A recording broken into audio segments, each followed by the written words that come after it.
Halo, selamat siang semuanya. Selamat datang di peluncuran Proyek Multatuli, sebuah inisiatif jurnalisme non-profit yang ingin melayani publik, sekaligus diskusi jurnalisme Indonesia untuk siapa dia bekerja, yang didukung oleh Yayasan Kurawal. And for non-Indonesian speakers, you can use the interpreter feature as this discussion will be conducted mostly in but we do have an Indonesian interpretation available. And I'm Sita, I'll be your moderator for the day. Sekali lagi selamat datang semuanya. Saya Sita Dewi yang akan menjadi moderator diskusi hari ini. Pertama-tama saya akan membacakan tata cara forum hari ini ya, yang berubah format sedikit dari webinar jadi pertemuan, supaya lebih hangat gitu, untuk memudahkan interaksi. Jadi kita bisa lihat siapa yang bergabung hari ini dan bisa menyapa tentu saja lewat kolom komentar.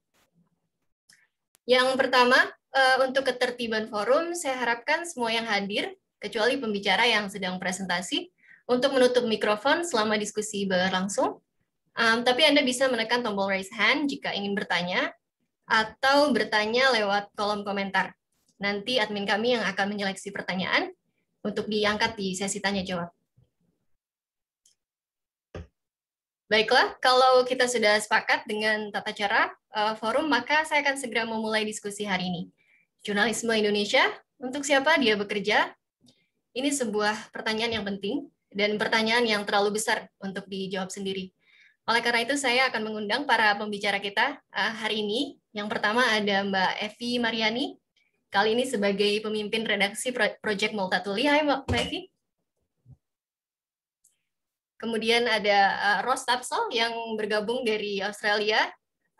Ros Tapsel adalah dosen dan peneliti dengan spesialisasi media Asia Tenggara dari Australian National University. Hai Ros. Kemudian berikutnya ada Mbak Yuyun Kurniasi. Beliau dari Divisi Organisasi Barisan Pemuda Adat Nusantara. Beliau akan mewakili komunitas masyarakat adat Indonesia. Dan yang terakhir ada Mbak Eni Rohayati, Koordinator Jaringan Rakyat Miskin Kota atau JRMK Jakarta. Berikutnya, Mbak Evi Mariani akan membuka forum kita siang ini. Mbak Evi, silakan. Thank you, Sita.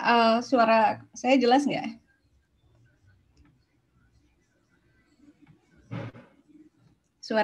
Suaraku bisa didengar? Bisa, Mbak. Oke, makasih. Terima kasih teman-teman semua yang berada di diskusi hari ini.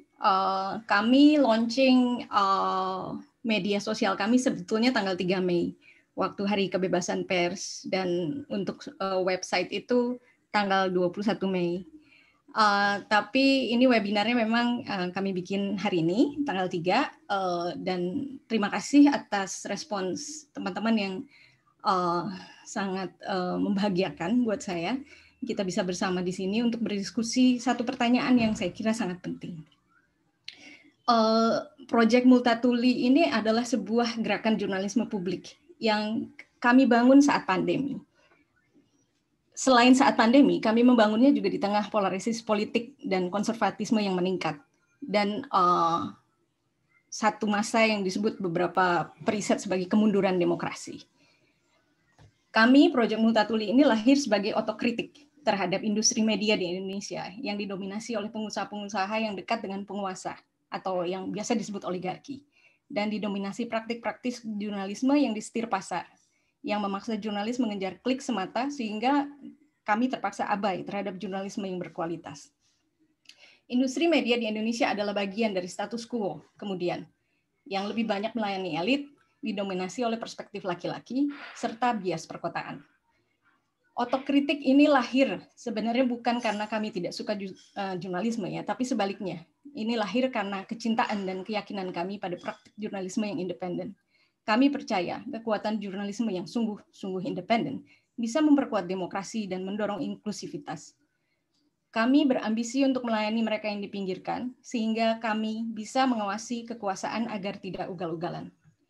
Sekali lagi saya berterima kasih pada Bu Eni Rohayati dari JRMK, Yuyun Kurniasi dari BPAN, dan Mas Ros Tapsel dari NU yang telah bersedia hadir sebagai pembicara hari ini untuk berdiskusi dengan kita tentang jurnalisme di Indonesia hari ini.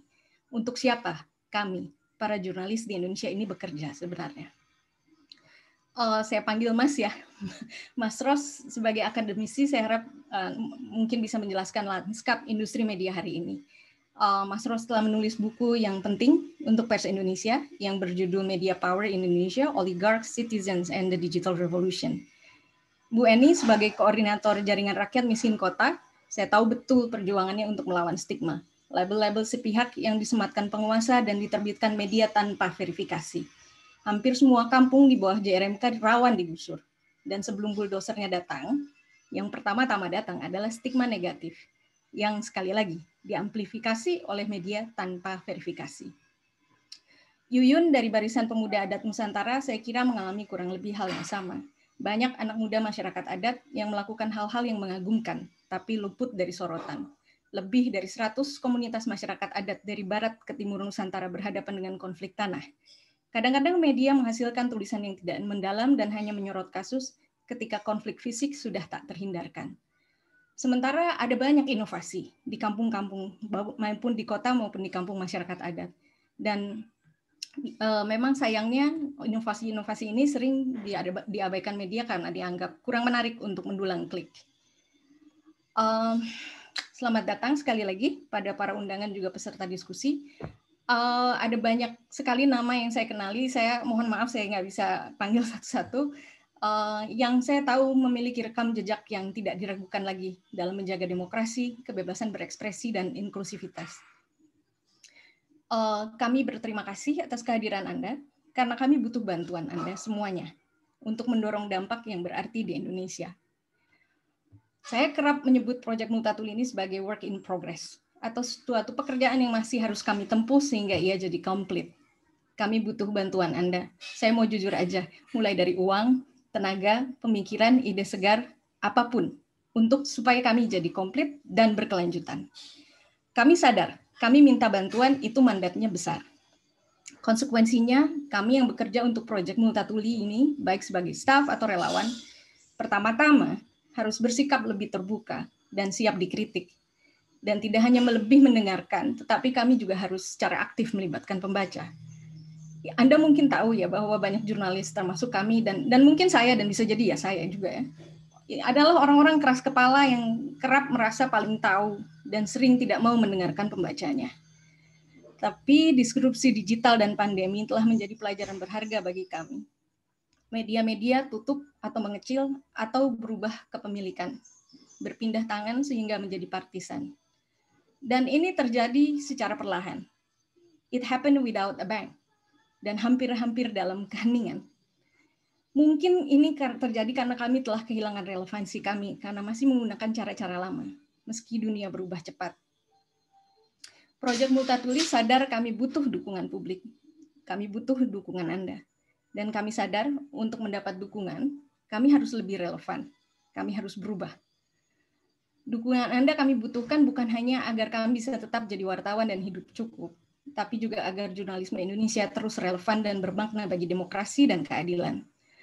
Sekali lagi, terima kasih atas kehadiran teman-teman semua di sini. Saya serahkan lagi pada moderator, Sita Dewi.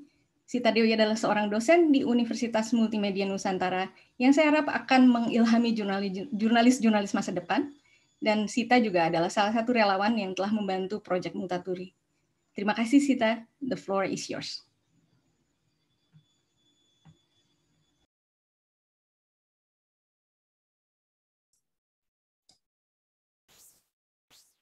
Oke, terima kasih Mbak Evi.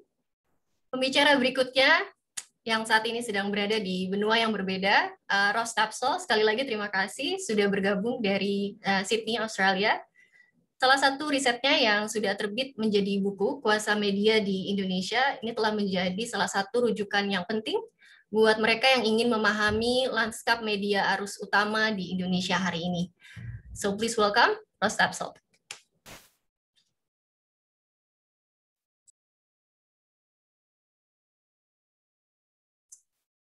Terima kasih Sita, terima kasih semua dan selamat semua proyek Multatuli.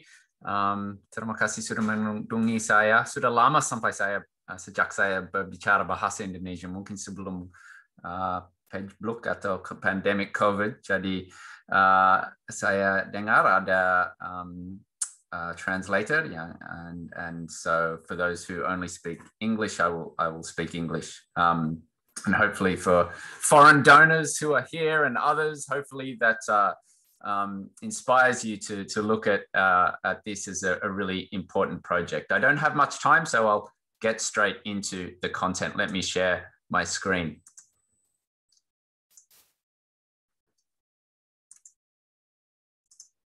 Okay.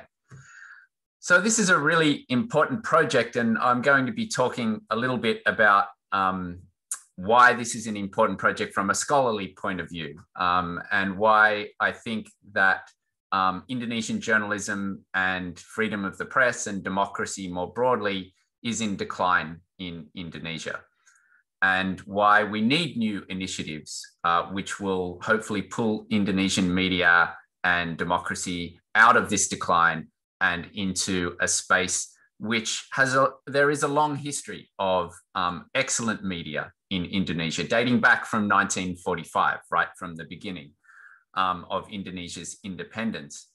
So it's very important that that tradition that Indonesian journalism has had, which has been a tradition of very much like fourth estate media to comment on and criticize government and to write stories about the powerless and to hold power to account. This isn't Western journalism. It's not a Western journalism concept. Indonesia has a long history of this, and it's a very important history dating back to the earlier periods of democracy from 1945 till about 1957 in Indonesia. But of course, this pandemic has led to so many difficulties, and the last 10 years have meant that the digital revolution in Indonesia has meant a conglomeration of media. Media besar akan menjadi lebih besar. Big media is getting bigger.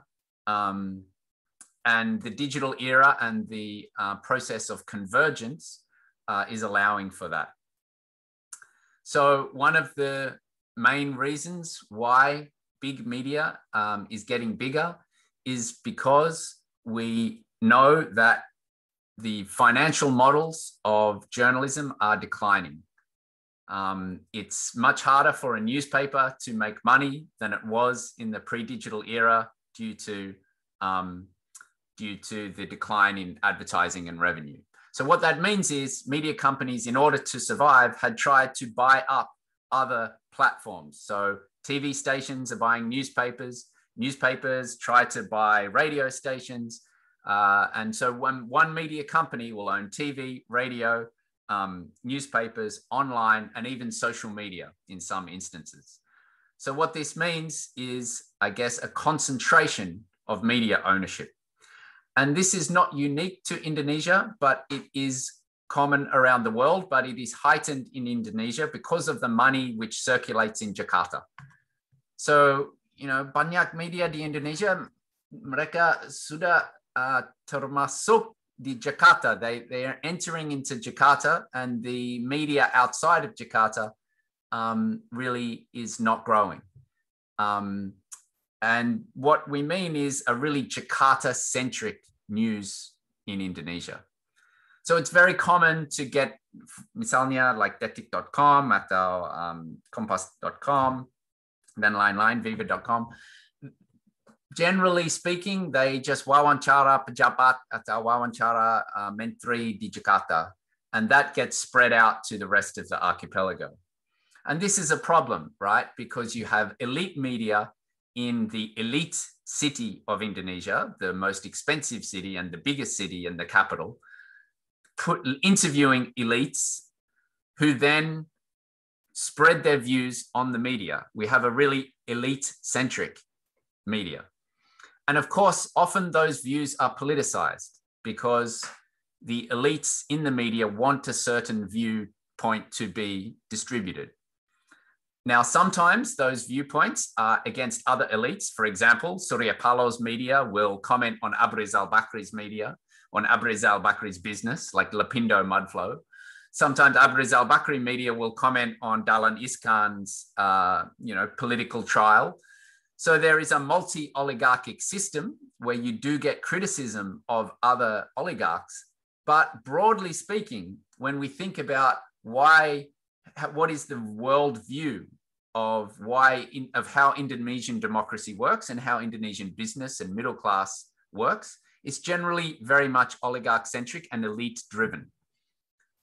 So this means that you don't really get a sort of more progressive media in many ways, and often you don't get much of a leftist media, which might critique powerful sources or might critique the structures of Indonesian society. Now, of course, there are exceptions to that, and investigative journalism does exist. Tempo and Tirto are fantastic organizations. But it's getting very difficult to try to survive financially for these organizations. And so one quote I had is COVID-19 paku terakhir di peta mati bagi banyak media. It's the final nail in the coffin for the media. And we're seeing in Jawa Post, Kompas, Tempo, a decline in staffing numbers. Everybody here probably already knows this, but organizations like the Jakarta Post, are really struggling financially and letting go staff. And this is a huge problem. I read the Jakarta Post every day, and sometimes you'll only have 2 pages of actual journalistic reports that is not from AFP or Reuters. And this is a huge concern for the future of news. At the same time, we are seeing growth in the money into digital operations. And so there is now an industry around digital media campaigning and digital media management. In Indonesia, we know them perhaps as buzzers or influencers. In the Philippines, it might be trolls. In Malaysia, cyber troopers.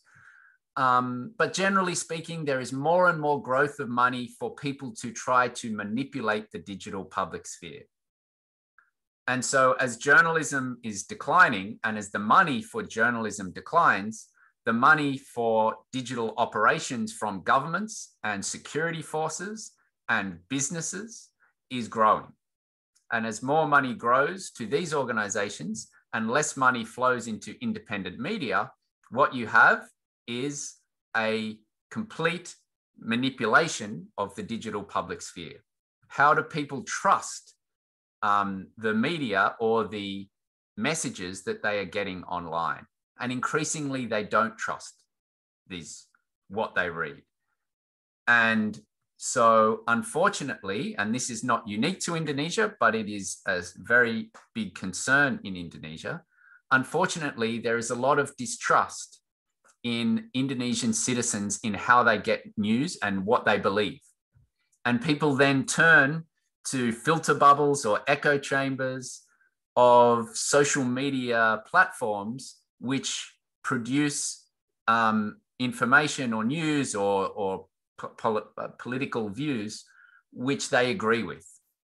And increasingly, Indonesians are getting news from WhatsApp and Facebook and not really having a way in which they can receive credible, independent journalism. As I said, this is a problem globally, but it's a huge problem in Southeast Asia and Indonesia because of the growth of digital labor and the basically very cheap way in which these operations can work. You can pay people very cheaply, part-time, casually, and often Southeast Asians are really innovative in creating some of these networks of disinformation or fake news or campaigning. Much more innovative than in Australia, for example, where I live. And so this is manipulating the digital public sphere. Finally, this has concerns for Indonesia's democracy. In any international ranking, you will see that Indonesia ranks have dropped on Reporters Without Borders or in freedom of the net, freedom of the press rankings. Indonesia is still ranked as partly free, and a recent report noted the concerning politicization of Undang-Undang ITE, which, as we know, at the moment is under review, but much more problematically under review. So these are an enormous concern for democracy as we see elite media become more so the view of the owners who own media and are running for politics or are heads of a political party and who have money to spend on buzzers and campaign teams. So what does that leave us, right? What are we left with in order to find truth and reliable information? And of course, funding models are a big part of this. How is independent media funded? But also a big part of this is how do we get citizens to trust quality independent media? One lesson we've learned from Australia here is that Australia has many problems with media ownership and Rupert Murdoch, many, many problems. But one thing that is good is that we have a public broadcaster which is generally trusted by our citizens. About 75% of Australians trust the ABC.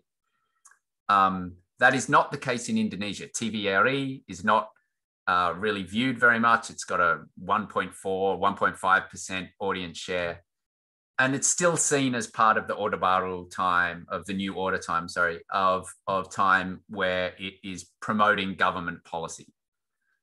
So we need to increase trust in independent media, but to have that, you really have to have quality independent media and support that and support those organizations that are trying to do that. So congratulations, welcome, welcome, I guess, to the industry, and I'll be watching very closely to hear how this project goes, and well done to all involved. Thank you.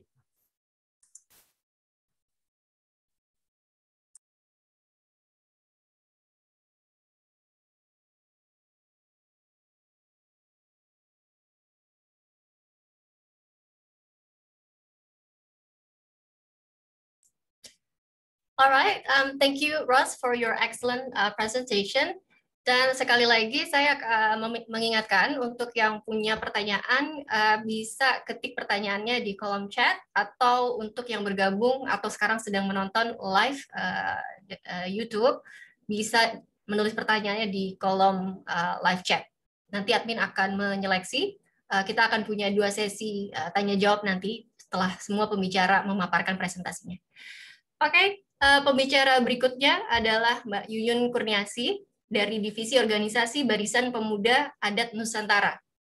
Silakan Mbak Yuyun.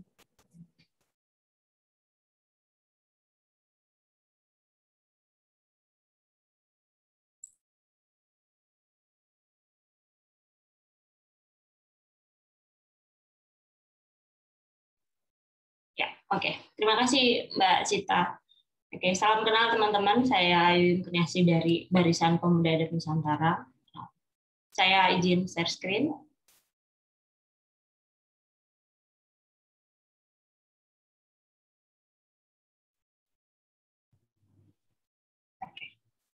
Terima kasih. Sebelumnya Mbak Evi, terima kasih untuk teman-teman Proyek Multatuli telah mengundang BPAN.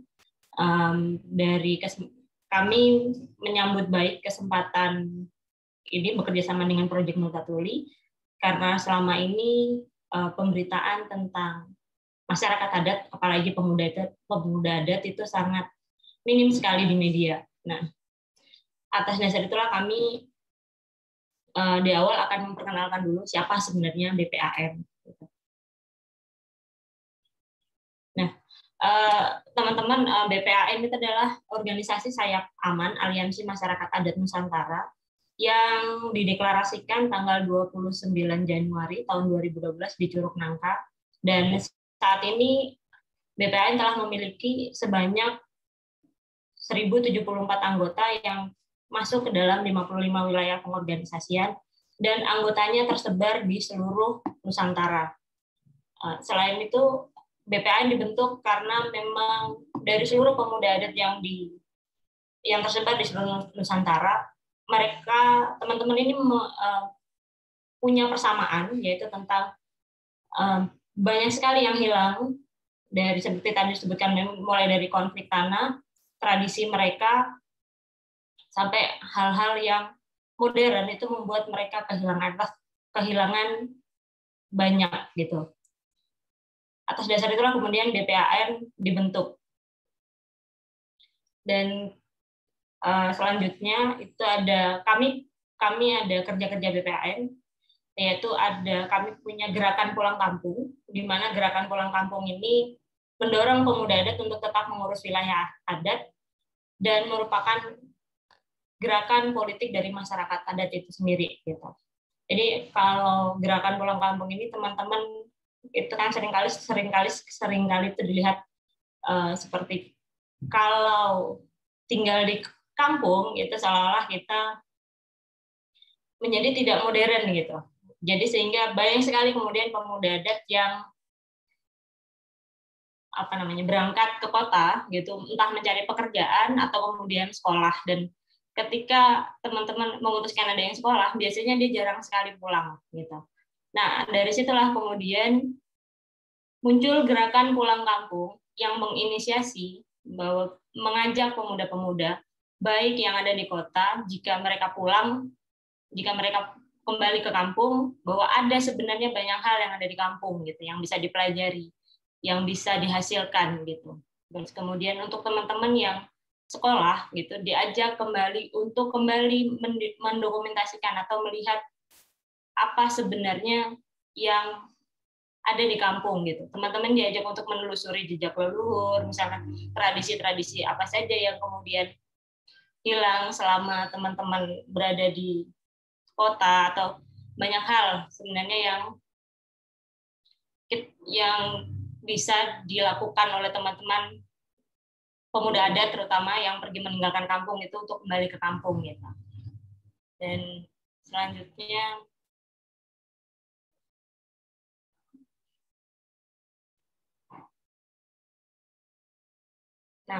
selain itu juga BPAN dalam memastikan teman-teman pemuda adat itu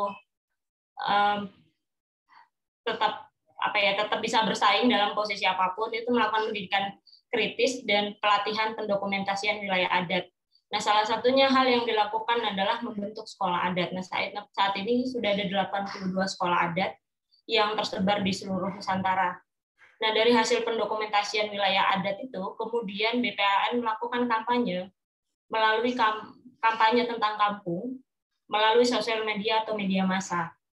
Jadi banyak sekali sebenarnya inovasi-inovasi yang dilakukan oleh teman-teman pemuda adat gitu, anggota BPAN itu, mulai dari menulis, membuat video atau apapun gitu ya, yang tujuannya adalah bahwa kampung kami itu ada dan kami itu bisa bersaing bersama gitu dengan teman-teman, nggak kalah kerennya gitu, kalau bahasa gaulnya nggak kalah kerennya dengan teman-teman yang ada di kota gitu.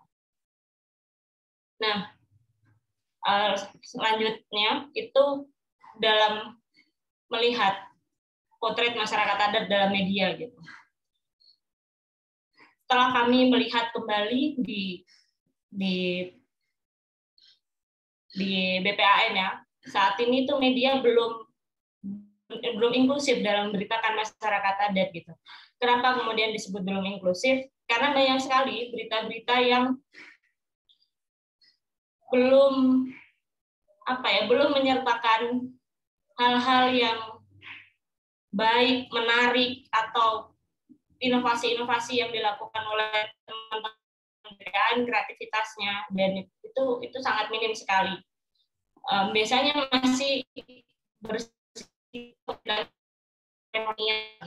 Kalau kita mungkin akan mungkin masyarakat adat kalau Jokowi pakai baju adat dari besi pae atau pakai dalam satu upacara, atau kemarin yang hari peluncuran Hari Pancasila itu kita lihat di Twitternya Ibu Siti Nurbaya, dia pakai bajunya Dayak, baju adat Dayak, yang kita tahu bahwa di sana di Dayak di Kalimantan itu banyak sekali para tanah-tanah yang hilang gitu, dirampas oleh perusahaan ataupun pemerintah gitu yang memberikan izin, dan itu tidak, dan sepihak saja gitu. Terus kemudian, nah sekalipun ada kasus yang menarik yang memang dia booming, yang jadi tren gitu, pasti dia berbicara tentang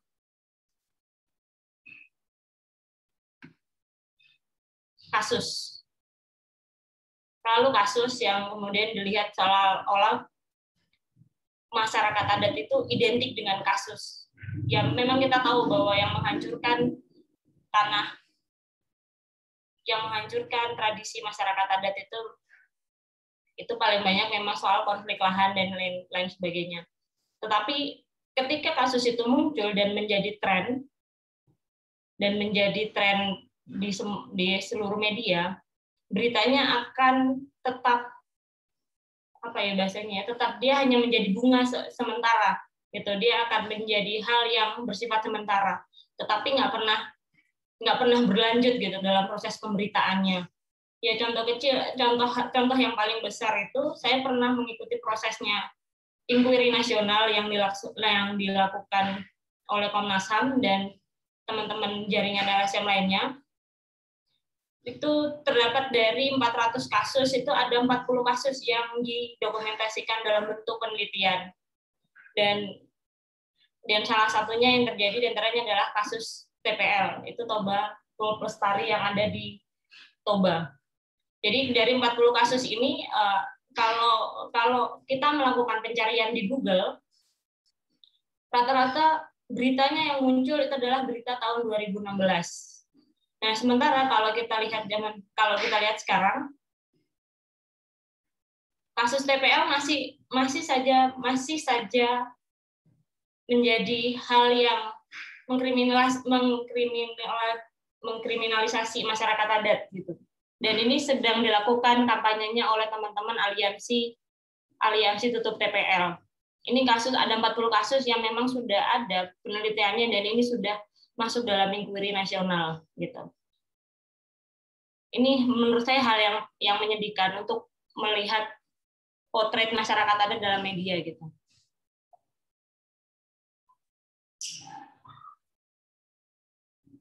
Nah, ini tadi yang saya sebutkan, konflik-konflik yang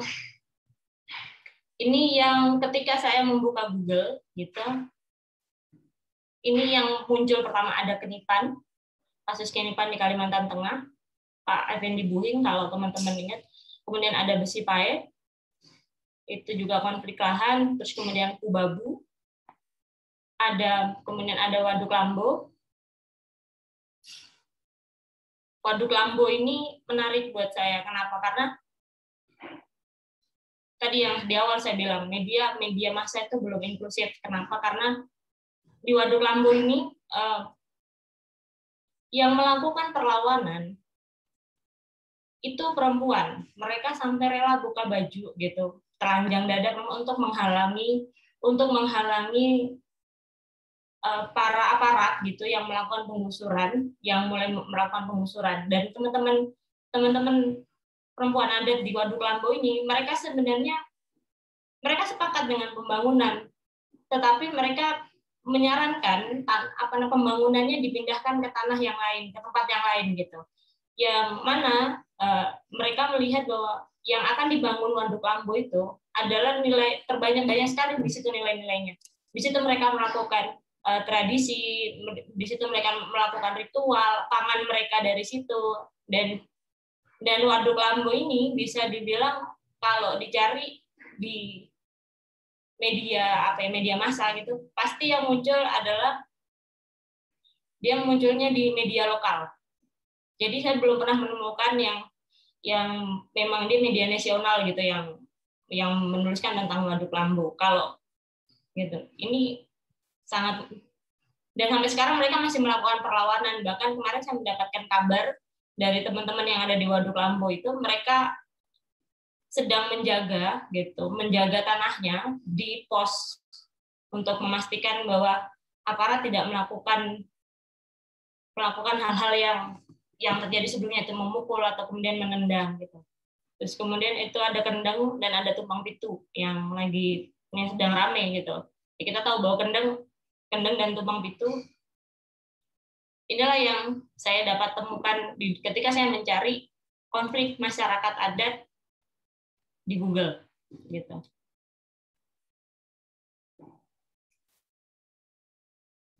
Nah, terus kemudian bagaimana kemudian melihat pemuda adat dalam pusaran media?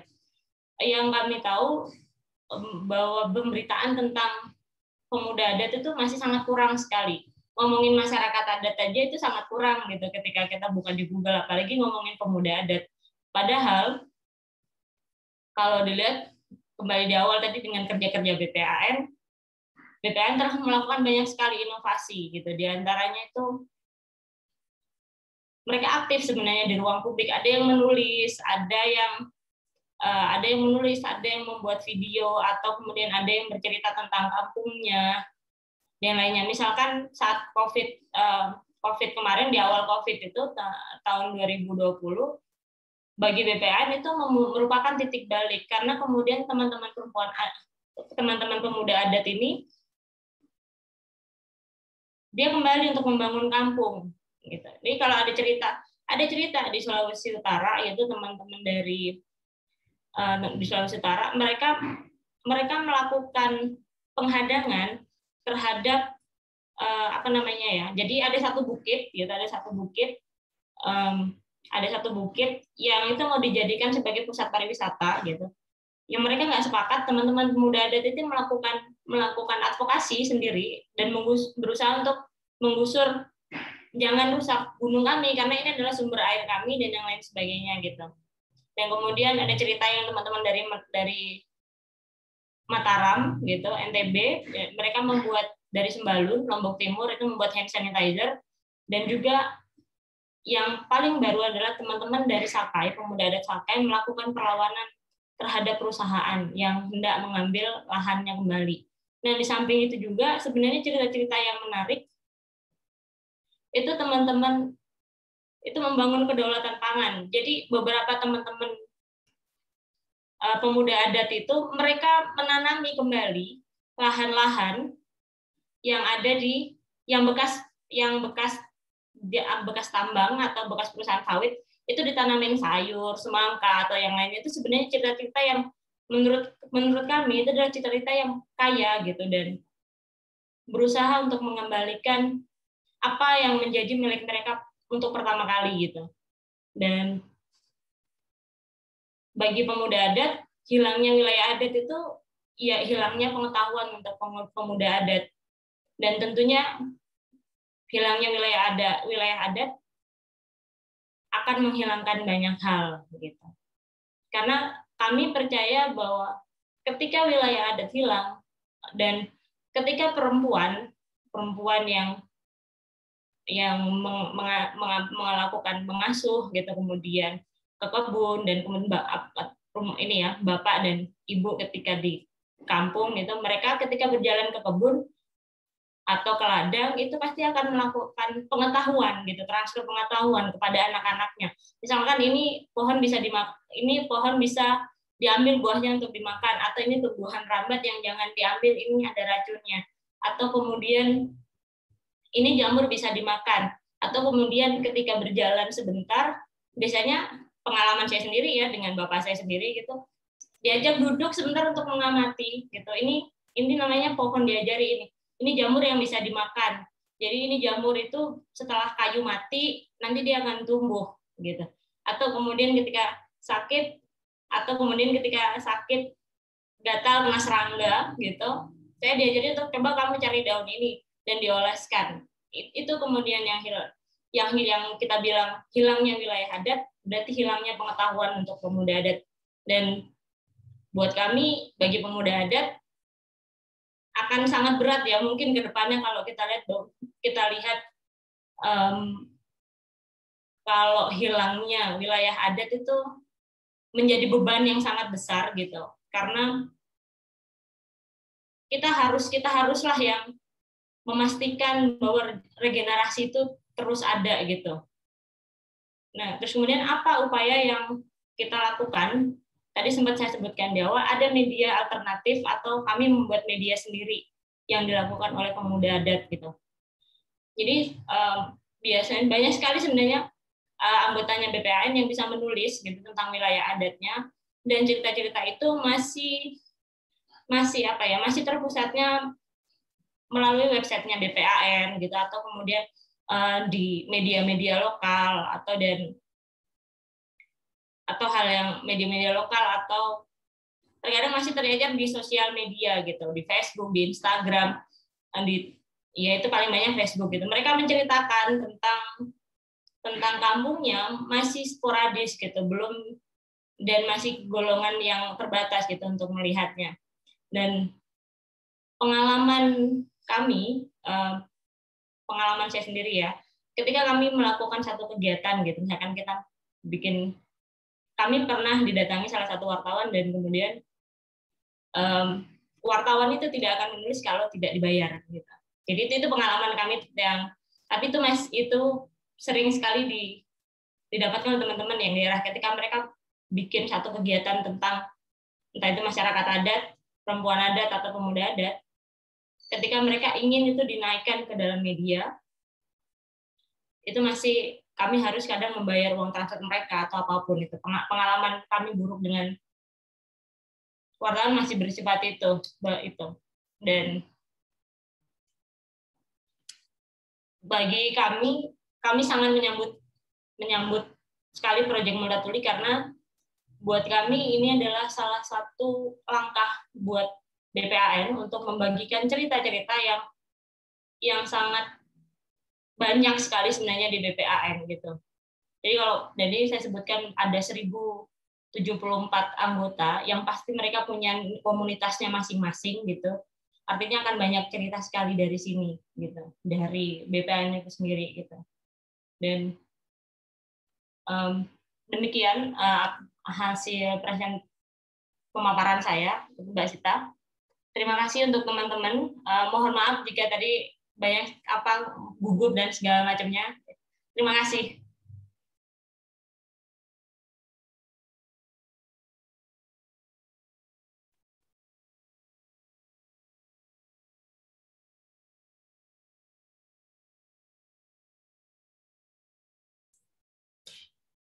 Oke, terima kasih sekali Mbak Yuyun atas presentasinya dan ceritanya yang sangat membuka mata. Sekali lagi saya ingatkan, saya informasikan untuk para peserta yang punya pertanyaan atau mungkin ingin berkomentar, silahkan ketik pertanyaan dan komentar di kolom chat. Admin kami sedang menyeleksi untuk nanti kami angkat di sesi tanya-jawab. Sesi tanya-jawabnya sangat terbatas, jadi mohon maaf kalau ada yang tidak sempat terbahas. Baiklah, pembicara kita yang berikutnya dan juga pembicara terakhir untuk diskusi siang menuju sore hari ini adalah Mbak Eni Rohayati dari Jaringan Rakyat Miskin Kota Jakarta. Beliau akan langsung bercerita pada kita semua pengalamannya sebagai koordinator Jaringan Rakyat Miskin Kota dan bagaimana mereka diberitakan di media. Mbak Eni Rohayati, silakan.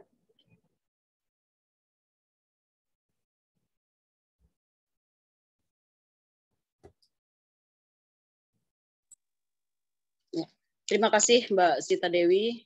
Terima kasih Mbak Evi Mariani atas kesempatannya pada siang hari ini. Saya Eni, perkenalkan dulu, saya Eni, saya koordinator Jaringan Rakyat Miskin Kota. Sebelumnya izinkan saya untuk memperkenalkan organisasi rakyat, yaitu Jaringan Rakyat Miskin Kota. Mungkin sebagian pada teman-teman di sore hari ini belum banyak yang kenal dengan kami, tapi saya yakin banyak juga media yang kenal dengan Jaringan Rakyat Miskin Kota itu sendiri. Walaupun mungkin secara media ada beberapa media yang kenal kami baik, ada juga yang sempat memberitakan pemberitaan yang tidak sesuai atau yang miring tentang CRMK. CRMK yaitu Jaringan Rakyat Miskin Kota atau organisasi warga yang dibentuk pada tahun 2008. Dan kami hadir karena memang ada beberapa kampung miskin kota yang secara hak dasarnya belum terpenuhi. Nah, tujuan JRMK terbentuk yaitu kami bekerja bersama dengan kampung-kampung yang di dalamnya ada pedagang kaki lima, juga ada kawan-kawan becak yang tinggal di dalam kampung itu sendiri. Kami berusaha atau mencoba berjuang bagaimana caranya kami mempertahankan hak kami atas tempat tinggal, juga hak kami soal pekerjaan itu untuk kawan-kawan becak dan PKL pada khususnya. Nah, metode yang kami pergunakan untuk bekerja bersama dengan kawan-kawan yaitu ada 3 metode yang kami lakukan, yaitu satu pengorganisasian, lalu juga advokasi dan juga jaringan. Nah, untuk pengorganisasian sendiri kami melakukan beberapa hal di kampung dan di komunitas sektoral, yaitu kami membentuk koperasi-koperasi dan alhamdulillah saat ini sudah di 11 kampung ada koperasi yang sudah berbadan hukum. Lalu kami juga mencoba berjejaring dengan beberapa pihak, yaitu dengan para akademisi, dengan NGO dan juga dengan kawan-kawan media. Kami kenal baik dengan Mbak Evi dalam hal ini dan sudah lama bekerja sama. Juga kami juga mencoba mengubah kebijakan pemerintah dengan mencoba membuat konsep-konsep penataan kampung yang saat ini sedang kami lakukan, juga dengan berjaringan dengan beberapa kampung miskin untuk menambah jumlah supaya menjadi lebih besar dan tentunya melakukan pelatihan-pelatihan untuk peningkatan kapasitas, karena kami sebagai warga miskin kota tidak punya modal apa-apa, modal kami hanya jumlah dan kualitas, yaitu kami miskin, kami dipandang miskin, tapi kami tidak mau dibilang bodoh. Maka dengan jumlah yang besar dan cerdas tentunya kami mencoba untuk mengubah kebijakan pemerintah. Nah, yang pada umumnya kita lihat saat ini di pemberitaan media massa bahwa warga miskin kota ini selalu dipandang sebagai kampung yang kumuh atau penyebab persoalan atau permasalahan, penyebab banjir, sarang penyakit dan sebagainya. Maka kami dipandang sebagai kampung yang patut untuk digusur, lalu lagi-lagi rumah susun menjadi solusi untuk kami dipindahkan, dan menurut pandangan di luar sana bahwa rusun itu adalah tempat tinggal yang lebih layak daripada kampung yang sudah kami tinggali selama lebih dari 40 tahun ini. Nah, padahal kalau kita boleh lihat, di balik kekumuhan yang mereka gambarkan di pemberitaan-pemberitaan yang sering kita lihat, itu banyak sekali potensi-potensi yang bisa digali, dan itu bisa kalau kawan-kawan media mau bisa disebarkan atau diberitakan, dan ini akan menjadi contoh kepada kampung-kampung miskin kota yang lain gitu untuk melakukan hal yang sama ya, seperti kampung-kampung yang bekerja bareng dengan kami JRMK. Seperti contohnya yaitu sudah terbentuknya koperasi di beberapa kampung, yang mana koperasi ini bisa sebagai wadah kami melakukan hal-hal yang bisa mengubah kebijakan. Contohnya yang baru-baru ini kami lakukan yaitu koperasi sebagai wadah untuk anggotanya untuk mengajukan izin mendirikan bangunan, dan alhamdulillah itu sudah di-oke, dan dalam waktu dekat ini akan segera diserahkan secara simbolis oleh Gubernur kita, Bapak Anies Baswedan.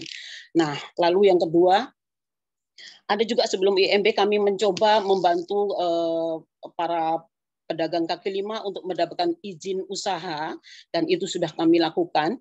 Juga untuk para pengemudi becak, bagaimana caranya kami mempertahankan supaya becak ini tetap ada. Nah, yang kita lihat juga di pemberitaan di media massa bahwa becak ini adalah transportasi yang tidak layak ada di Jakarta. Nah, makanya ya patutlah becak ini digaruk lalu ditiadakan. Dan mereka lupa bahwa para pengemudi becak ini adalah orang-orang yang sudah bukan berusia muda lagi. Mereka ini sudah bukan usia yang produktif lagi. Sangat sulit tentunya mereka untuk beralih profesi. Nah, alhamdulillah pada pemerintahan yang saat ini kami sudah mencoba bekerja sama untuk mendapatkan izin operasi untuk kawan-kawan becak tetap bisa beroperasi walaupun di zona-zona yang sudah ditentukan. Nah, karena memang tidak bisa dipungkiri warga miskin kota ini masih sangat membutuhkan kehadiran becak, yang mana becak ini sangat fleksibel ya. Dia bisa masuk ke kampung-kampung atau ke gang-gang yang mana juga standby 24 jam. Bahkan pengemudi becak ini tidurnya pun di atas becak. Jadi kapan warga miskin kota ini membutuhkan, jam berapapun mereka ada. Nah, artinya becak ini juga sudah ikut mendukung keamanan di lingkungan gitu. Nah, selama ini yang diberitakan adalah becak ini salah satu penyebab kemacetan di ibu kota. Padahal kalau boleh kita lihat, becak bukan satu-satunya penyebab kemacetan, bahwa pesatnya perkembangan kendaraan bermotor, baik itu kendaraan roda 2 maupun roda 4 yang begitu pesat, itu adalah salah satu penyebab kemacetan, tidak hanya becak gitu. Kalau becak itu bisa dihitung hanya berapa sih becak gitu. Nah, walaupun sekarang teknologi udah canggih, orang udah bisa mengakses transportasi melalui online, tapi perlu diingat bahwa warga miskin kota tidak semuanya punya HP yang bagus. Tidak semuanya bisa mengakses bagaimana caranya membuat aplikasi Gojek dan sebagainya. Nah, becak ini ada alternatif yang sangat mereka butuhkan. Mereka bisa mengantar anak sekolah dengan becak. Mereka bisa berbelanja ke pasar dengan becak dan dengan tarif yang begitu terjangkau. Gitu. Tentunya seperti itu. Nah, kalau untuk pemberitaan di kawan-kawan soal penggusuran ini sangat terkadang kawan-kawan memberitakan di komunitas yang selama ini menjadi korban penggusuran ini tidak sesuai dengan fakta yang terjadi di lapangan. Terkadang media itu masih berpihak kepada pelaku penggusuran justru gitu. Mereka lupa bahwa kami sebagai warga negara sudah tinggal lebih dari 40 tahun, kami punya hak atas tempat tinggal yang layak. Kami juga punya hak atas layanan-layanan hak-hak dasar gitu. Tapi kawan-kawan, ini menurut cerita kawan-kawan yang jadi korban penggusuran, Mbak. Mereka sudah mulai bisa memilah dan memilih mana media yang memang betul-betul memihak kepada warga dan mana media yang tidak memihak kepada mereka. Gitu. Jadi kita berteman dengan media, gitu, tapi juga kita memilih. Gitu. Bahkan mereka berani menolak untuk diwawancara, berani mereka mengusir media yang kira-kira tidak memihak kepada mereka. Nah, maka saat itu kami juga mencoba merangkul para muda bareng dengan Mbak Evi saat itu untuk membentuk satu komunitas, yaitu komunitas Kampung Kota Merekam, di mana para muda ini dilatih oleh Mbak Evi dan kawan-kawan untuk bagaimana mereka bisa menulis, bisa memberitakan soal kampung-kampung mereka, gitu, untuk menepis pemberitaan-pemberitaan yang tidak sesuai atau pemberitaan-pemberitaan yang miring. Itu yang kami lakukan. Lalu ada nggak sih pengalaman yang pengalaman yang buruk dengan wartawan lah? Kami kira pengalaman yang buruk ya anggaplah tidak ada lah. Gitu. Selama ini kami bekerja sama bareng dengan para wartawan, dengan media itu baik-baik saja. Gitu. Tapi walaupun memang di lapangan ada beberapa yang kita temui, ada media yang tidak bertanggung jawab memberitakan, selalu kekumuhan yang diberitakan gitu. Mereka seolah-olah enggan memberitakan potensi yang ada di dalam kekumuhan itu sendiri gitu. Nah, kami berharap dengan di launchingnya Multatuli ini, proyek Multatuli ini, kami sangat berharap ada keperpihakan pemberitaan kepada kami warga miskin kota gitu. Jadi ada pemberitaan yang sehat lah, ada pemberitaan yang memang terjadi sebenarnya gitu. Tidak digoreng-goreng seperti yang terjadi sekarang ini gitu. Nah, seperti yang tadi saya bilang, ada beberapa potensi yang ada di kampung-kampung yang dianggap mereka sebagai kampung miskin. Yang kampung miskin selalu dianggap identik dengan kekumuhan, dianggap dengan bodoh dan sarang penyakit. Ini kami ingin meluruskan saja gitu bahwa ada beberapa yang sudah kami lakukan di kampung-kampung yang bekerja sama bareng dengan kami Cirempa. Bagaimana warga miskin kota, kampung-kampung miskin yang mereka anggap kumuh itu berani menciptakan sebuah mimpi dengan cara apa? Mencoba membuat konsep penataan kampung mereka. Bagaimana caranya kami mengubah atau mengubah kebijakan pemerintah dengan cara menata kampung kami, membuat konsep penataan kampung kami. Jadi itu salah satu upaya kami untuk menolak relokasi rumah susun. Kami sudah tinggal di sini berpuluh-puluh tahun, kami merasa nyaman di sini dengan segala kekurangan dan kelebihan yang ada, dengan potensi yang ada. Lalu kami coba bersama dengan para pendamping membuat konsep gitu. Lalu ada juga soal pembentukan koperasi tadi. Koperasi itu tidak hanya sekedar dibentuk, tapi bisa menjadi fasilitator. Koperasi itu menjadi wadah kami mengorganisasi warga. Lalu kami juga mencoba meningkatkan ekonomi anggota koperasi, khususnya warga pada umumnya. Lalu satu lagi yang baru kami launching pada bulan lalu, yaitu bagaimana warga miskin kota mulai peduli dengan lingkungan, yaitu dengan proyek pembuatan biogas, di mana hasil dari proyek biogas ini adalah satu yaitu kompos cair, lalu yang kedua api yang dapat dipergunakan untuk memasak. Bagaimana anggota kami sudah memulai memilah sampah, memanfaatkan sampah dapur yang ada, yang tadinya sampah itu dilihat sebelah mata, dianggapnya sebagai hal yang menjijikkan. Hari ini sampah yang kami hasilkan di dapur itu bisa disulap menjadi kompos cair yang bisa dimanfaatkan untuk penghijauan di lingkungan kami. Juga bisa kami jual, lalu bisa menjadi nilai ekonomi. Juga bisa ya ibu-ibu bisa agak sedikit ngirit lah gitu.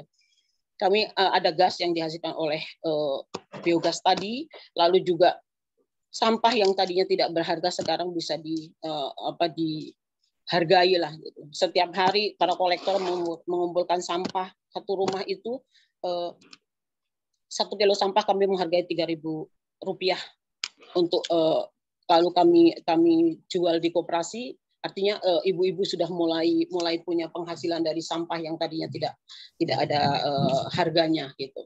Nah, itu beberapa hal yang sudah kami lakukan sebagai warga miskin Kota Jakarta, yang harapan kami ke depannya warga miskin Jakarta ini tetap ada, menjadi bagian dari kota yang bisa hidup bersama-sama dengan para ekonomi kelas menengah ke atas, karena tidak bisa dipungkiri bahwa kita ini saling membutuhkan. Pekerja buruh harian ini berasal dari warga miskin kota. Dan warga miskin kota juga bisa menyediakan atau menyiapkan hunian atau kos-kosan atau kontrakan yang harganya terjangkau untuk para pekerja buruh. Gitu. Juga untuk menjual makanan atau menyiapkan makan mereka dengan harga yang terjangkau gitu. Jadi memang tidak bisa dipungkiri bahwa kampung adalah cikal bakal dari kota, dan kampung tidak bisa dipungkiri harus menjadi bagian dari kota dan harus tetap ada. Gitu. Itu upaya kami untuk mempertahankan kampung. Terima kasih, Mbak.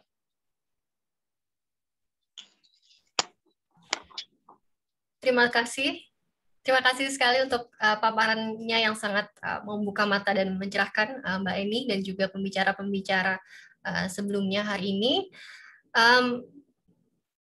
Kita segera memasuki ke sesi berikutnya, yaitu sesi tanya-jawab. Dan saya mengundang kembali semua pembicara untuk menjawab beberapa pertanyaan yang sudah masuk dan disortir oleh admin kami. Pertanyaan yang pertama dari Ignatius Haryanto. Selamat siang, Mas. Pertanyaan ini ditujukan untuk Mbak Evi.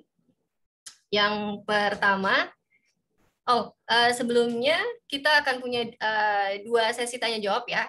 Untuk sesi yang pertama saya akan membacakan 3 pertanyaan dulu, nanti 3 pertanyaan berikutnya di sesi kedua. Oke, pertanyaan pertama dari Mas Ignatius Haryanto, bisakah dijelaskan lebih jauh operasional dari Project Multatuli? Berapa artikel baru yang akan diterbitkan dalam seminggu? Lalu adakah inovasi teknologi tertentu digunakan untuk melengkapi liputan yang dilakukan oleh para penulis di Project Multatuli ini? Terima kasih. Kemudian mungkin sekaligus saya bacakan pertanyaan kedua karena masih senada ya. Dari Rana Akbari. Hai Rana, terima kasih. Apa yang membedakan Project Multatuli dengan media alternatif lain yang sudah lahir lebih dulu? Oke. Mbak Evi bisa menjawab 2 pertanyaan pertama. Oke. Terima kasih. Halo Mas Hari. Kami sekarang istilah kami itu jurnalisme telaten ya, slow journalism. Dan ini adalah satu kemewahan luar biasa buat wartawan untuk nggak ngejar setiap hari harus ada 50 link atau 100 gitu ya. Kami bisa punya kelempangan untuk misalnya liputan kami yang terakhir itu kan ada wartawan Virya Singgi yang mengikuti satu ojek driver gitu ya, seharian gitu dari pagi sampai malam. Dan ini nanti kami sebenarnya punya 3 wartawan lagi yang melakukan itu. Jadi ada 3 kota, ada 4 kota total, Jakarta, Bandung, Jambi, dan Gorontalo. Itu ada 4 wartawan yang mengikuti ojeknya dari awal sampai selesai pekerjaan gitu kan. Ceritanya sangat beragam. Ini akan terbit sampai dari tanggal 2 sampai tanggal 18. Nah, ini satu kemewahan yang memang saya kira sulit buat dimiliki teman-teman media lain ya. Jadi misalnya kami punya kemewahan untuk dari tanggal 2 sampai 18 misalnya hanya mengeluarkan cerita tentang bagaimana kurir-kurir ini sebagai penopang luar biasa dari e-commerce yang perkembangannya sangat luar biasa, ini bekerja gitu kan. Apakah kerja mereka layak, jam kerja mereka baik gitu kan, jaminan sosialnya bagus atau tidak gitu kan. Kami melakukan tugas jurnalistik dengan kode etik jurnalistik, dengan disiplin verifikasi dan semuanya kami lakukan untuk menulis tentang kisah mereka. Kami menyiapkan paling tidak 6 story, dan kalau Mas Hari nanya teknologi, mungkin bukan soal teknologi gimana-gimana ya. Kami ingin kuat di data, karena satu red pill kami itu Mawa Kresna kan IDJN ya, Indonesian Data Journalism Network. Lalu salah satu relawan kami juga Wan Ulfa itu juga pendiri IDJN juga gitu ya, lulusan Chevening untuk data journalism. Jadi kami memang mau bermain di situ mungkin ya kalau soal teknologi gitu. Visualisasi data yang interaktif kami akan coba gitu ya. Jadi mungkin itu satu. Yang kedua yang soal apa bedanya dengan media yang lain, ya ini kami lebih slow, lebih in-depth, dan kami melayani yang dipinggirkan. Jadi bedanya itu begini. Kami nggak hanya sekadar bilang bahwa kami giving voice to the voiceless. Karena saya tahu banyak media yang mengklaim begitu. Kami bukan satu-satunya yang mengatakan demikian. Tetapi kami satu-satunya yang mengkonsentrasikan semua skill yang kami dapat, yang kami punya, yang kami miliki, semua kemampuan kami, keterampilan kami sebagai tim, betul-betul kami dedikasikan untuk tip the balance gitu ya. Melayani yang dipinggirkan sehingga tip the balance, kemudian holding power accountable gitu kan. Memeriksa kekuasaan, dengan demikian dengan mengedepankan cerita-cerita masyarakat yang dipinggirkan, kami yakin pada akhirnya kami bisa memonitor kekuasaan gitu. Jadi itu cara runtutan berpikirnya gitu. Saya kira cukup karena pertanyaannya banyak banget, mungkin buat Ros sama Mbak Yuyun atau Bu Eni dulu gitu ya. Untuk tahu lebih banyak, silahkan kunjungi website kami, projectmultatuli.org. Lalu follow Instagram kami, Twitter, juga Facebook yang sudah ada. Gitu. Terima kasih. Terima kasih Mbak Evi. Tadi 2 pertanyaan yang jadi satu ya, karena satu tema yang telah dijawab oleh Mbak Evi sebagai pemimpin redaksi Project Multatuli. Pertanyaan yang kedua ini ditujukan untuk Ros dan juga Mbak Evi dari Fasilisa Agatha. Hai, terima kasih atas pertanyaannya. Pertanyaannya adalah apakah ke depannya Indonesia akan memiliki lanskap media yang baru yang didominasi media sosial? Dan apa dampaknya untuk penyebaran informasi di Indonesia? Silakan Ros dulu mungkin yang mau jawab.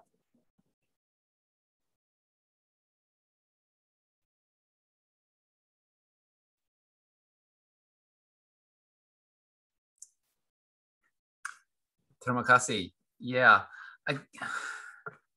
I guess I'd say tebak it tergantung like the business model, right? So how do you menciptakan model bisnis yang bagus untuk media independen? Susah sekali. Untuk detik.com dan media yang lain yang online yang setiap 10 minit mereka upload media di internet, it becomes a clickbait form of news, and the model of the business model is clickbait. And so in the future, di masa depan, Indonesia perlu media yang tidak perlu uang dari clickbait advertising, iklan clickbait, which is possible if the business model is successful in other ways. It's very difficult. Everyone around the world is having the same problem. But if you look at, for example, the New York Times, they are trying to develop a subscriber model, which still has depth and which allows for citizens to more likely to believe that it is important to subscribe. Now, maybe that's the model Indonesia needs, right? Tempo is trying it, Jakarta Post tried it, it's not working, where it's based on subscriptions. That's very difficult though in this current era karena ada banyak media yang gratis. So orang tidak percaya mereka harus bayar, sama di Australia sebenarnya. But in Indonesia, if you want quality, then maybe we have to emphasize that you harus bayar, harus subscribe untuk kualitas yang baik and untuk masyarakat. Maybe that's the future. The other model is, of course, a model which has a funding donor dari atas, to the media di bawah. For example, Jakarta Post has long been funded by the Wanandis, right? We know that. The Bakris have funded Viva.com. Yaakob Utama has funded Kompas. So there are examples where you do have good donors, like donor yang baik, yang tidak mau interfere di dalam media dan ruang redaktor. And so maybe having a number of owners and donors will allow for more independence in the newsroom. Tapi di Indonesia, kalau pemilik media terkait dengan partai politik, susah banget. So you need donors who will stay out of the newsroom. Now, di masa depan di Indonesia, bisa atau susah? Sebenarnya, waktu ini susah sekali karena banyak pemilik mau interfere dengan berita dan dengan redaktor dan journalism. So the business model is the future, and I can't predict. If I could predict, I would do it, and I would make millions of dollars trying to have a successful business model. But I don't know. I don't know. But the subscriber model or the good donor model seems to be the way to make a successful independent media. And I think that answers the question broadly, Sita, if you think that answers. Yes. Thank you, Ross.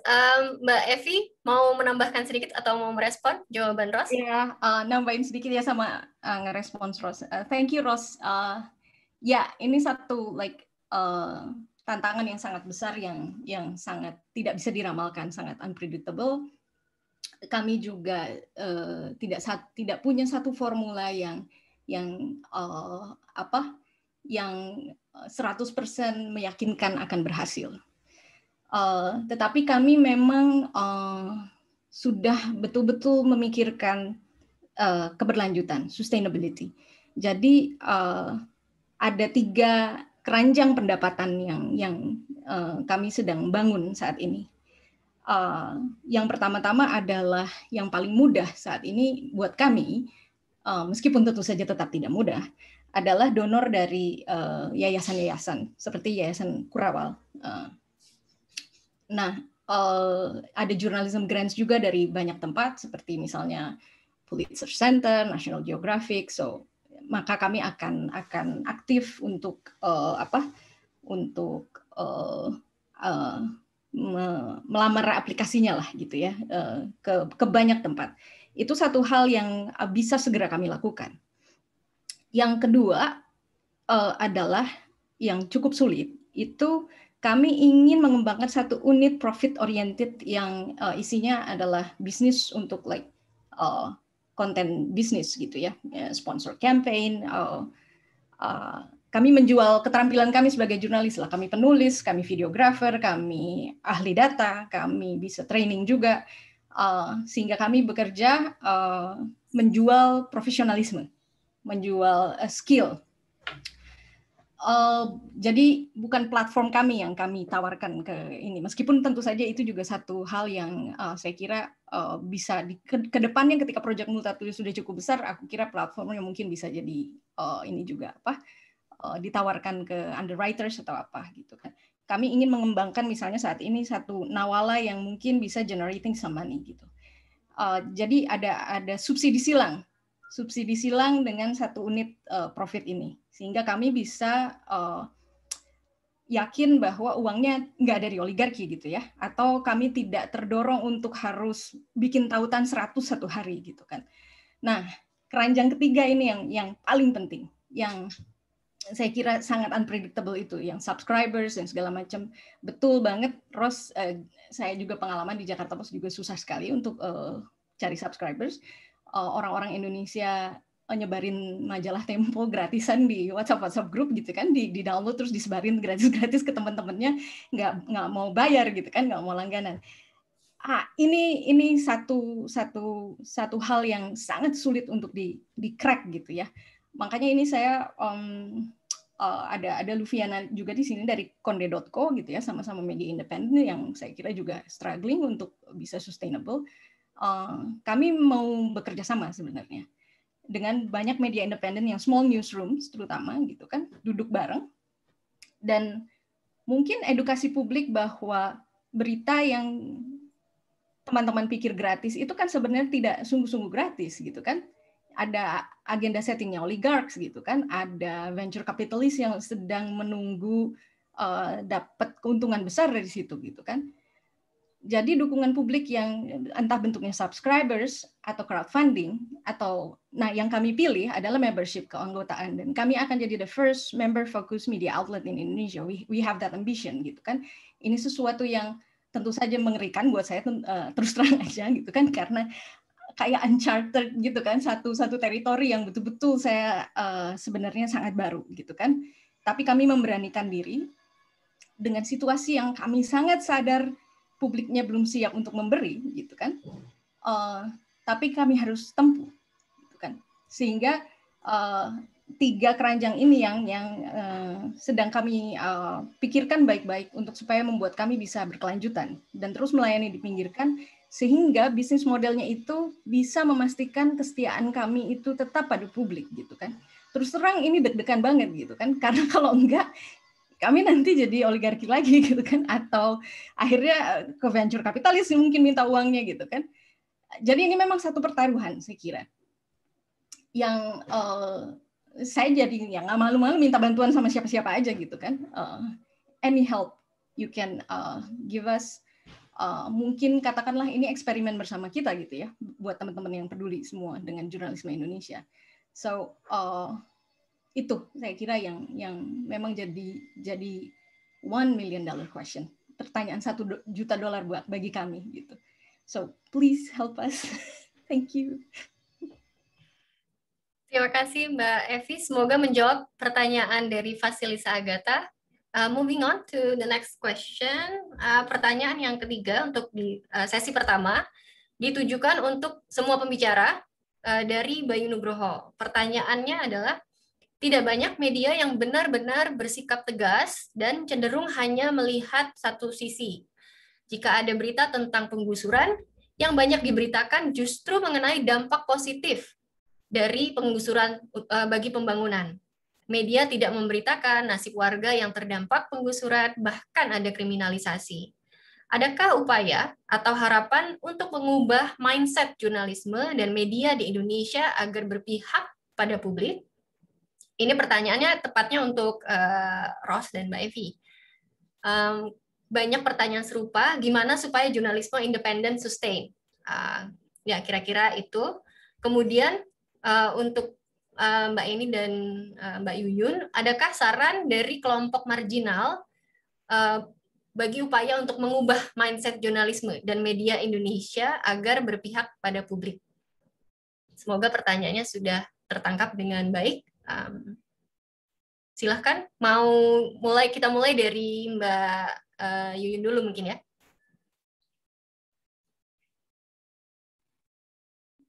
Oke, terima kasih Kak.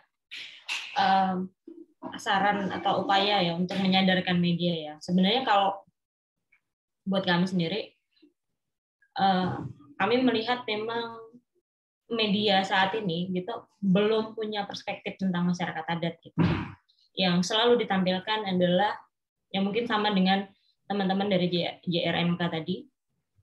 Yang selalu ditampilkan adalah hal-hal yang negatif tentang masyarakat adat atau mungkin kaum miskin kota gitu.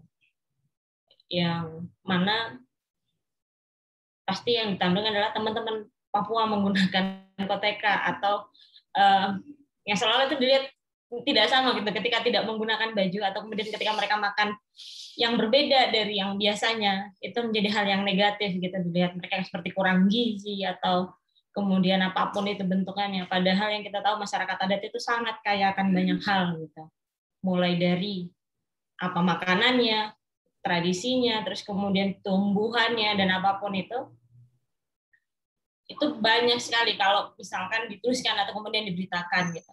Dan saran dan upaya yang kita lakukan adalah kita sebenarnya mengajak untuk teman-teman itu untuk mengajak dan bahkan kita berbicara atau berdiskusi tentang siapa sebenarnya masyarakat adat itu. Dan lagi-lagi kalau ngomongin soal media mainstream itu akan sangat sulit sekali gitu. Karena memang tadi itu balik lagi perspektifnya tentang masyarakat adat itu sangat minim sekali, dan dari kami mungkin yang bisa memberitakan yang mendekati tentang perspektif masyarakat adat itu biasanya itu teman-teman dari Change, dari Siporsi, Change.org atau kemudian Kompas itu yang bisa mendekati itu. Dan yang berita-berita alternatif lainnya, terutama yang lokal tuh. Kita selalu berupaya untuk memberitahukan ke teman-teman media ini bahwa ini loh sebenarnya masyarakat adat. Bahwa Indonesia itu jauh sebelum Indonesia terbentuk ada masyarakat adat, dan jangan hanya melihat ujungnya saja ketika konflik dengan tanah gitu. Itu hanya yang dilihat seolah masyarakat adat itu yang harus dibangun lah, ini mereka harus mendapatkan gizi yang baik. Yang jauh sebelum itu mereka punya gizi yang ya itulah pangan yang baik daripada kita sebenarnya yang di kota ya. Pilihan kita kan kalau di kota sangat sedikit sekali, tetapi ke teman-teman yang di kampung ini sangat banyak gitu. Apalagi ketika pandemi kemarin itu kita berusaha memberitakan bahwa kedaulatan pangan yang dibentuk oleh teman-teman masyarakat adat itu adalah cerita asli atau cerita yang dimiliki oleh Nusantara ya. Cerita yang dimiliki oleh Nusantara, bagaimana mereka menghadapi pagebluk kita atau pandemi dengan apa yang mereka miliki gitu. Sebenarnya itu saran kami bahwa kenali dulu kami, datangi kami, tanya tadi kalau Mbak Evi udah menceritakan bahwa verifikasinya tolonglah yang jangan hanya sekali gitu atau hanya mengejar klik dan klik gitu. Datangi kami siap untuk diajak diskusi atau yang lain sebagainya. Dan yang lain, yang terakhir mungkin nambahin sedikit Kak Sita ya. Hampir 15 tahun masyarakat adat itu mengupayakan rancangan undang-undang masyarakat adat dan berbagai macam cara gitu. Kita lakukan mulai dari lobby-lobby, membangun media kampanye dan segala macamnya. Akan tetapi lagi-lagi itu sedikit sekali dilirik oleh media bahwa RUU masyarakat adat itu menjadi hal yang mungkin dipinggirkan ya, kalah dengan kemudian berita ketika naik ini konflik lahan gitu, ketika naik terus kemudian kita mencoba untuk masukkan RUU masyarakat adat di dalam konflik-konflik, tetap aja kita kalah sama janinnya Atta Halilintar gitu. Itu hal yang membuat saya sebenarnya gemas sekali ya, atau geram kadang-kadang. Mana hal yang lebih penting kemudian ditutupi dengan hal-hal yang menurut saya sangat sangat tidak mendidik sekali gitu. Itu aja Mbak Sita sarannya. Terima kasih. Terima kasih Mbak Yuyun. Mbak Eni mau menambahkan? Ada saran apa untuk teman-teman wartawan untuk mengubah mindset gitu, membantu mengubah mindset tentang kaum marginal dalam hal ini jaringan komunitas miskin kota? Ya Mbak, mungkin sama pendapatnya dengan Mbak Yuyun bahwa cara pandang kawan-kawan media kepada warga miskin kota juga masih negatif ya. Ketika ada kawan-kawan yang tergusur, mereka selalu bilang, ya iyalah digusur, mereka tinggal berlama-lama atau bertahun-tahun di tanah pemerintah gitu loh. Mereka nggak bayar pajak, kami ini dianggapnya ilegal dalam tanda kutip gitu. Nah, itu yang dilihat oleh mereka gitu. Dan kami berharap ya susah juga ya kita merubah mindset mereka itu tanpa kita sendiri juga berubah gitu. Kalau kami sendiri di JRMK, kami juga ingin menguatkan di komunitas kami gitu, bagaimana kami bisa memilih gitu media mana sih yang berpihak kepada kami, paling tidak netral lah gitu, tidak memihak ke salah satu, tapi memberitakan apa yang sebenarnya terjadi gitu. Kawan-kawan media terkadang kan tidak melihat bagaimana perjuangan kawan-kawan yang sudah tergusur ini ya, secara paksa ya kan. Mereka bertahan di kampung mereka, bagaimana mereka bertahan bertahun-tahun hanya untuk mengembalikan kampung mereka gitu. Bagaimana mereka melawan satu kebijakan yang menurut kami itu bukan satu kebijakan gitu. Tapi satu kekerasan yang terjadi gitu. Dihilangkannya hak kami atas tempat tinggal gitu. Perjuangan itu sangat panjang, dan sangat perih bahwa penggusuran itu adalah pelanggaran HAM berat kalau bagi kami. Perempuan, anak akan menjadi korban, secara ekonomi hancur, segalanya hancur gitu. Dan kami ingin gitu menyampaikan kepada media, ini loh cerita yang sebenarnya bahwa kami ini terdolimi, bukan kebijakan yang kami dapat gitu, tapi kedoliman yang kami dapat gitu. Bahwa apa yang diberikan kepada mereka soal tempat tinggal belum tentu nyaman bagi kami. Gitu. Nah, kami ingin menguatkan diri kami sendiri. Kami bagaimana kami bisa menyampaikan apa yang terjadi sesungguhnya kepada kami. Gitu. Tidak hanya di tingkatan medianya saja, tapi juga di diri kami sendiri. Gitu. Kita ingin bercerita apa yang terjadi. Gitu. Jadi pemberitaan itu tidak simpang siur. Gitu. Tidak ada memihak kepada si pelaku, tapi juga memihak kepada kami sebagai korban. Terima kasih Mbak Eni. Poin yang sangat penting sekali ya soal bagaimana pemberitaan yang tidak berimbang itu merupakan kekerasan gitu, salah satu bentuk kekerasan. Oke, kemudian saya arahkan ke Mbak Evi dan juga Ros. Bagaimana mengubah pertanyaan utamanya tadi ya, bagaimana mengubah mindset jurnalisme dan media supaya lebih berimbang dan mengakomodasi terutama kelompok-kelompok marginal. Dan bagaimana supaya jurnalisme independen itu lebih sustain untuk memastikan hal tersebut? Silakan Mbak Evi dulu. Enggak, Ros dulu aja. Oke, baik. Kontak jawabannya Ros. Silakan, Ros. Yeah, sure. I mean, we addressed it a little bit tadi, but the big problem again, masalah besar di Indonesia adalah Jakarta, banyak wartawan tinggal di Jakarta dan banyak massa media kantor besar dan kantor pusat di Jakarta. Jadi ketika kita berbicara tentang marginalized communities, kita berbicara tentang komunitas yang tidak di Jakarta, right? I mean, ada banyak komunitas yang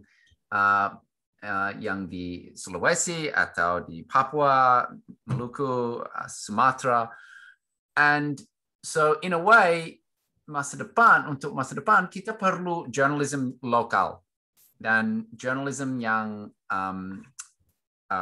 which like feeds the local news market, but the local news market which supports marginalized communities, not just local news in Kalimantan, which relates to a Jakarta audience. And that's the problem, right? around 60% iklan untuk media datang dari Jakarta. Karena Jakarta is the place for iklan, right? Jakarta is where the audiences is. If you look at AC Nielsen, or if you look at where the money comes from for media, it's kebanyakan dari Jakarta. So that means that media groups want Jakarta-based audiences, and certainly Java-based audiences. And so therefore, there's not a lot of incentive to report marginalized communities outside, even in Jakarta, but particularly the kelas menengah audience in Jakarta is interested in topics which relate to them. And that's not marginalized communities very much, sayang sekali. So how do we get people interested in marginalized communities, and how do we get journalists to go di luar Jawa, di luar Jakarta, and to try to find stories which impact non-Jakartans, not for a Jakarta-based audience. And you know, the speakers talked about celebrities earlier and that kind of clickbait news. A lot of that is for Jakarta-based audiences, and that's a huge challenge. It's also a problem in UK. UK media is very London-centric. Russian media is very Moscow-centric. Australian media is very Sydney and Melbourne-centric. So it's not unique to Indonesia, but it's very exacerbated, it's higher in Indonesia because of the disparity in money between Jakarta and the rest of the archipelago. Yeah, Evie. Oh. Ya, thank you Ras. Mbak Evi mau menambahkan sedikit aja karena kita masih punya 3 pertanyaan lagi. Ya, Oke, thank you. Itu kan ini keputusan yang baik tadi. Aku minta Ros dulu karena I think you mentioned that very important point. Dan Project Multatuli bukannya tidak sadar bahwa kami semua juga di Jakarta dan kami privilege. Kami kebanyakan datang dari kelas menengah. Kami hampir semua tinggal di Jakarta. Kecuali ada hampir semua tinggal di Jakarta, Jabodetabek. Nah, sangat sadar dengan itu. Dan bagaimana caranya supaya ketika kami mengklaim kami tidak mau urban centric, tidak mau berpusat hanya pada kota, tapi kami sendiri tinggal di kota kan gitu. Maka kami sangat membuka kerjasama dengan penulis-penulis lokal yang kami punya di jaringan-jaringan kami gitu yang sudah kami kenal, dan tentu saja kami juga membuka diri akan tawaran ide dari teman-teman penulis di berbagai daerah. Lalu ini sekalian menjawab ada satu pertanyaan soal Creative Commons. Kami juga sebagian dari konten kami itu ada di bawah lisensi Creative Commons. Artinya teman-teman media lokal bisa merepublikasi konten kami secara cuma-cuma. Dengan demikian kami kerjasama kami dengan media lokal adalah selain mencari dengan sangat aktif mencari penulis-penulis dari daerah, sehingga kami tidak Jakarta sentris, kami bisa disembuhkan gitu oleh teman-teman yang saya kira beberapa teman-teman kontributor daerah juga ada di sini. Tadi saya lihat ada Franco dari Gorontalo, ada Adi Marsiala dari Bandung. Tapi kami juga ingin yang media lokal ini mengambil beritanya, sehingga ada bukan ya bisa dibilang give back gitu mungkin gitu. Ini salah satu cara yang kami pikirkan. Tapi kalau teman-teman Ros atau peserta di sini ada yang punya ide lain untuk membuat kami ini lebih belajar lebih banyak tentang perspektif-perspektif yang berbeda dengan yang kami tahu gitu, silahkan kirim email ke redaksi@projectmultatuli.org atau bisa bercakap-cakap di media sosial kami, atau kalau yang punya nomor saya ya kasih tahu aja langsung nomor saya. Tapi email kami selalu buka dan kami balas email-email yang masuk. Oke, sudah lewat 4 menit dari jadwal. Thank you Sita. Baik, terima kasih Mbak Evi. Kita masih punya 3 pertanyaan lagi karena kita sudah menjanjikan 2 sesi ya. Tapi sebelum kita masuk ke sesi kedua, Saya ingin mengingatkan untuk para peserta hari ini untuk mengisi daftar hadir, linknya ada di chat box. Oke. Langsung masuk ke pertanyaan berikutnya, sebenarnya masih nyambung dengan pertanyaan yang sebelumnya. Pertanyaannya dari Gelar Aldi. Pertanyaannya untuk Ros atau untuk Mbak Evi juga bisa. Era media daring seperti sekarang ini menjadikan berita mesti lebih cepat naik daripada mementingkan akurasi dan kualitas isi berita. Di sisi lain, jurnalis di media daring hidupnya bergantung pada sistem page view ini gitu. Nah, ini mungkin gelar wartawan juga ya. Bagaimana sebaiknya sikap jurnalis di tengah iklim media yang demikian? Mbak Evi dulu, kemudian kita ke Ros. Ros lagi dong.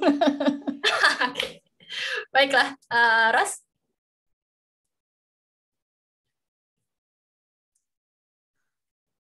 Well, yeah, I don't have a good answer because it's the trouble with this model is that the journalists must follow the instructions of editors, and this model of journalists harus terbit 5 article per hari or something, it's just not sustainable.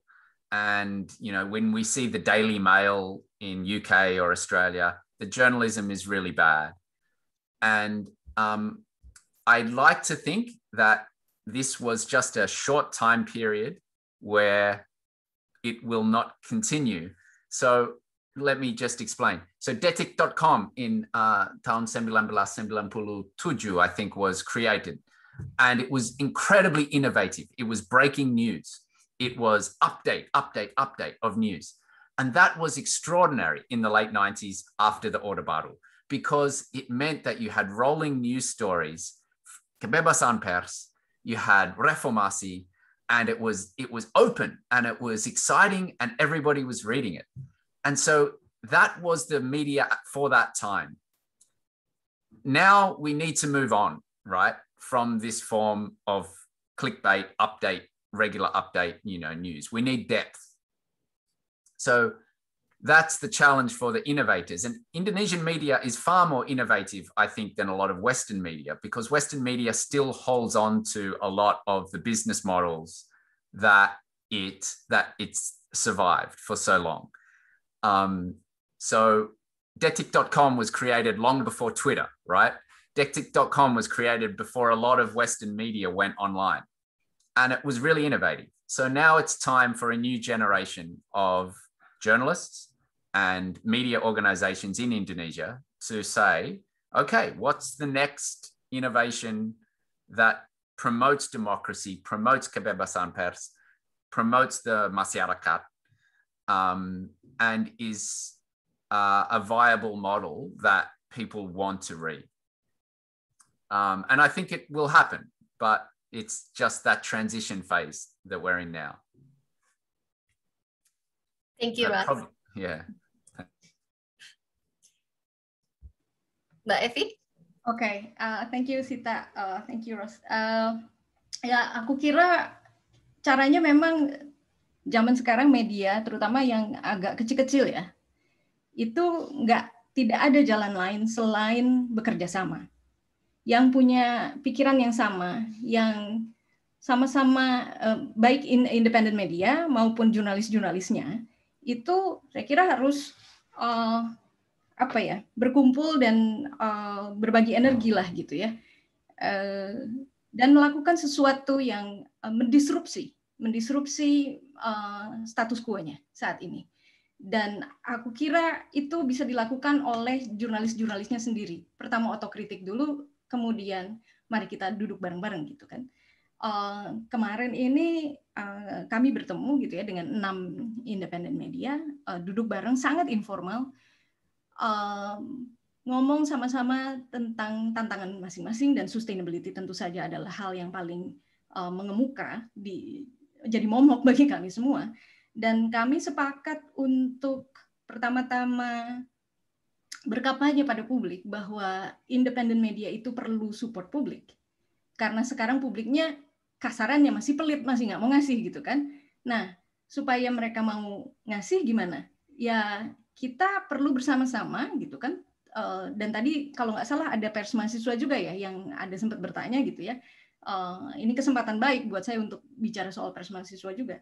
Karena pers mahasiswa jaringannya sangat luas gitu, ada di banyak kota. Kami juga pikir akan sangat strategis gitu kalau independent media yang small newsrooms ini kerjasama dengan pers mahasiswa gitu kan. Kita kampanye tentang jurnalisme independen. Apalagi ini menjelang 2024. Akan ada banyak sekali uang masuk ke political influencers, membuat lanskap media pasti akan semakin buruk gitu ya. Nggak ada harapan lain selain jurnalis-jurnalis yang masih ingin independen dan media-media independen itu sendiri gitu kan. Yang besar itu kan Tempo gitu misalnya, yang masih konsisten aku kira. Ya itu duduk bareng kerjasama gitu kan. Nah, nggak ada cara lain aku kira selain itu.